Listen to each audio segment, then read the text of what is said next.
Did you see that? Fresh meat skewers are dipped into dirty, moldy sauce stored in plastic buckets. The sauce looks like kitchen waste. Afterward, the skewers are placed on the grill.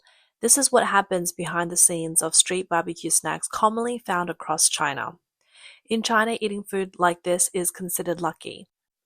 That's because much of the restaurant industry is now dominated by pre-packaged meals. These meals are often made with disturbing ingredients like zombie meat, lymphatic meat, and preservatives. The quality and safety of these pre-packaged meats are alarming. Videos online reveal the production process to be just as unhygienic as a street barbecue. This meat is disgusting. It's so dirty. How could it be clean? Do you think you could handle this much meat and keep it spotless? The meat now needs to have its odor removed because it's been frozen for so long. It's cheap, way below market price. We've brought in about 10 tons of it, selling to takeout vendors. We make about 400,000 yuan a day, and over half of that comes from takeout orders. This meat is primarily used for takeout meals, with agents in every province. Monthly sales reach over 10 million yuan. If not for media reports, people might never realize that the takeout meals they order are often made with pre-packaged ingredients. In many cases, the meat used is likely lymphatic meat, which is alarming to think about. Last year, a live streamer claimed pre-packaged meals were the healthiest food and even recommended them to children. Backed by significant investment, pre-packaged meals have become extremely popular. One industry's open secret is the use of pork jaw, marketed as premium cuts like pork belly for dishes such as braised pork with preserved vegetables. Pork jaw is widely regarded as one of the lowest quality cuts, priced at just 3 yuan per pound. It often contains large amounts of lymph nodes, fatty tumors, and thyroid glands. Despite being unwanted scraps, it is used as a primary ingredient. Even in the processed cooked meat, the glands remain clearly visible. A worker explained that removing all the glands would make the meat too thin and not meat weight standard. Once cooked, the texture feels no different from regular meat. When a reporter asked if this could harm consumers, the workers admitted he wouldn't eat it himself. Yet companies producing these meals are market leaders. With booming sales, some report monthly revenues of up to 20,000 units. Their profits are growing, but consumers end up eating these substandard ingredients. How cheap are these pre-packaged meals? Minced pork with eggplant costs 2.7 yuan. Shredded pork in garlic sauce 3.7 yuan. Home-style braised pork 4.5 yuan. Kung Pao chicken 4.7 yuan. Braised fish chunks 4.7 yuan. Prepackaged meals are bought for just a few yuan but sold at restaurant prices for significant profits. It's a business anyone would find lucrative. According to II Media Research, China's prepackaged food market exceeded 300 billion yuan in 2023. By 2025, it is expected to reach 500 billion yuan, with an annual growth rate of over 20%. Drawn by the high profits, entrepreneur Jack Ma has now entered the prepackaged food industry. Public records show that on November 22, 2023, Hangzhou Ma Family Kitchen Food was established. The company's legal representative is Paul Johnson John with a registered capital of 10 million yuan. Its business scope includes selling prepackaged food, importing and exporting goods, wholesaling agriculture products and daily goods, hotel management, and technical services. Ma's Kitchen Food is fully owned by Hangzhou Daijintou No. 22 Cultural Arts Co. Limited, where Jack Ma holds a 99.9% stake. In response, investment and microblogger Zhang Xiaoxuan commented, Jack Ma has launched Ma's Kitchen Food to produce pre-packaged meals. He's always focused on profiting from the public. If it's not games, it's food. In comparison, Elon Musk in the US is working on space exploration and brain-machine interfaces. That seems much more forward-thinking. Some online commentators believe the rise of prepackaged food will worsen unemployment in China. One person said the growth of online grocery shopping, live stream selling, and prepackaged food is causing mass layoffs of vendors, salespeople, and chefs. These jobs are the backbone of grassroots employment. If people lose their income, who will still spend money? Can a small group of middle and high income earners really sustain the economy? With Jack Ma's involvement, China's prepackaged food market is projected to reach 1.1 trillion yuan by 2026. If this trend continues, prepackaged meals will dominate takeout, restaurants, cafeterias, and supermarkets. At that point, people will have two choices: eat prepackaged food or go hungry. Current affairs commentator and writer Chao Zhifen shared online prepackaged meals are taking over. From now on, I'm determined not to order takeout and will avoid dining out whenever possible.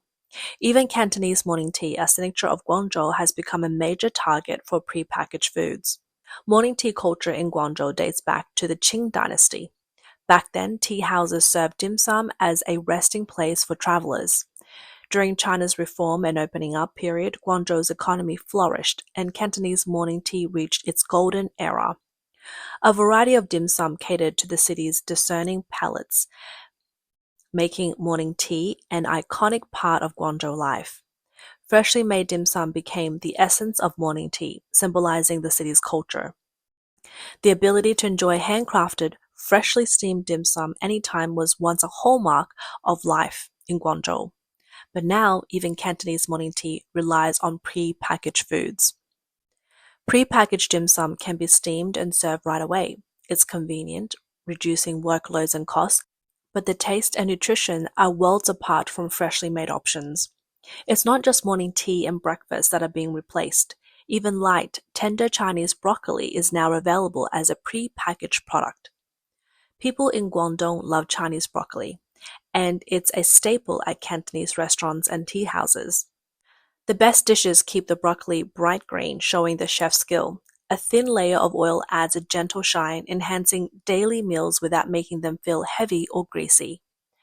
Specially made sauce brings out the broccoli's natural freshness, making it sweeter and crunchier than other cities. One broccoli bite in Guangzhou can leave a lasting impression for years. With the prepackaged meals on the rise, handmade morning tea dishes have turned into bland prepackaged products. Prepackaged meals now dominate Guangdong's morning tea culture. Can it still be trusted? Currently, more than 80% of chain restaurants in Guangzhou use prepackaged meals. According to Guangdong News, the province prepackaged food market reaches 500 billion yuan in 2022 and is expected to grow to 1 trillion yuan by 2024. The low cost of prepackaged meals are attracted the attention of the restaurant industry. This has allowed prepackaged food to take over Guangdong's famous morning tea culture. People in Guangdong generally know that morning tea prices depend on the ingredients and the restaurant's reputation. For example, a basket of premium shrimp dumplings with 3 to 4 pieces cost about 25 yuan in restaurants. However, online platforms sell 20 pre-packaged shrimp dumplings for just 24 yuan. The huge profit margin frustrates many. Guangdong locals value authentic flavors and are willing to pay for quality food, but now they are paying high prices for pre-packaged meals, which has sparked outrage. Foshan City officially recently announced the use of prepackaged dim sum in Sundae, and critics are already saying Guangdong's morning tea culture is dying. The problem isn't limited to morning tea. Many chain restaurants also serve prepackaged meals without informing customers. Even worse, the prices haven't changed. Some brands even use local specialties as a marketing tool to sell prepackaged food. Take any shop in this mall, most of them use prepackaged meals, and many people don't even realize how advanced prepackaged food has become. For example, if you want to eat braised beef with potatoes, the potatoes are already cleaned and cut for you. No need to buy muddy ones from the market. The meat is flash frozen to lock in freshness and delivered straight to your kitchen. Soy sauce, salt, and vinegar are pre-mixed, so all you have to do is toss it in the pan and it tastes just like something a chef would make. Go into any of these stores and ask if they need chefs. None of them do. It's all about supply chains and pre-packaged meals. That's the secret behind how these chain restaurants operate nationwide. Unlike frozen or semi-finished foods, most prepackaged meals are reheated and served directly. These meals often contain additives and preservatives to maintain flavor. While these chemicals ensure the taste, their health impact remains unclear. A recent controversy about prepackaged meals in schools raised serious concerns. The Ministry of Education urged caution, pointing out that if ingredients aren't safe for adults, they're even riskier for children. Parents are understandably worried about trusting these meals for their kids. Take Green Tea Restaurant, a popular chain representing Hangzhou cuisine. It's known for its refined flavors and presentation, but it also serves prepackaged food. For instance, its Buddha jumps over the wall soup is made with prepackaged ingredients, yet this isn't disclosed on the menu. Many customers are upset, saying, "I'm never eating here again." Another Hangzhou-style chain, Old Grandma, was found to use mostly prepackaged food. Shopping malls in Guangzhou such as Tianhui Plaza and Wanglinghui also serves prepackaged meals without informing diners. Isn't this a form of consumer fraud? A month ago, China's State Administration for Market Regulation, along with 6 other departments, jointly issued the Notice of Strengthening Food Safety Supervision for Prepackaged Meals and Promoting High-Quality Industry Development. In China, such notices carry the weight of regulations. The notice aims to enhance oversight of prepackaged food safety and promote the industry's high-quality growth. It also signals that the government has officially approved prepackaged meals for widespread consumption. Under the framework of legality and compliance, the government is now committed to clarifying standards for prepackaged food to prevent confusion and ensure public safety. While this seems like progress for food safety, the notice has its limitations. Overseas commentator and blogger Zhai Tianying remarked, "The notice clearly states that prepackaged meals are strictly prohibited from containing any preservatives." The Chinese government has identified many types of preservatives such as benzoic acid, sodium chloride, and calcium sulfide. A quick online search will show that these are, and none of them are allowed in prepackaged meals. This means that businesses selling prepackaged meals must publicly disclose all ingredients, including main components, secondary ingredients, and additives. If a consumer buys prepackaged meals that comply with the notice, their safety is assured. Companies are required to clearly list everything included in their products. If they fail to do so, omit information, or add banned preservatives, they are breaking the law. Reporting this to market regulators will result in penalties. On the surface, this notice seems like a real step forward for food safety in China. However, he added, the notice becomes more interesting when you read further.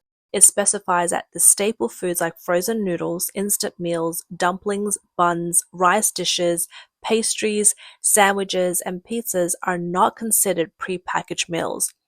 This means they can contain any amount of preservatives or additives and still avoid regulation.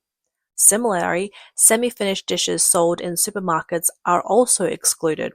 Whatever additives or chemicals that contain don't matter because they aren't classified as prepackaged meals. Additionally, dishes prepared in central kitchens and delivered to restaurant chains are not considered prepackaged meals, whether they are used internally or sold. Even ready-to-eat foods like salads, luncheon meals, or tofu dishes are excluded. When you reach this point, it becomes clear. The types of prepackaged meals that most concern the public, those with additives, fall outside the notice's scope. These are the very items that have sparked significant public debate and concern. After all this, the core issue troubling people remain unresolved, especially since many of these foods are served in schools and fed to children. He further explained many companies providing meals to schools or running food delivery services operate central kitchens because these meals are not categorized as prepackaged. They're exempt from government oversight. This allows businesses to include any amount of additives, spoiled meat, lymphatic meat, or rotten vegetables. That's even more alarming. Zhai Tianying emphasized, what is the regulation really saying? At first glance, it seems to standardize China's prepackaged food market. But when you read the entire notice, it becomes clear. It's just a game of words to mislead the public and shift government responsibility. It looks like the Chinese Communist Party is issuing countless regulations to manage the food market, but in reality, they're twisting definition to reduce the government's oversight. It feels like they're playing tricks, and this isn't the only case. There are many other similar regulations in China across different fields. The CCP's intentions are obvious: to pacify what they see as a gullible public, continue expanding the prepackaged food industry, and at the same time avoid accountability. Dai believes the CCP issued this notice because it is unwilling to address the underlying issue in China's prepackaged food market. He suggests there could be hidden reasons for this. For instance, staple foods, chilled items, and semi-finished products might not even be viable without preservatives and additives, making them unfit for market entry. Or perhaps the prepackaged food system itself has many problems and can't stand scrutiny. If the government fully regulated this industry, it might spark social conflicts.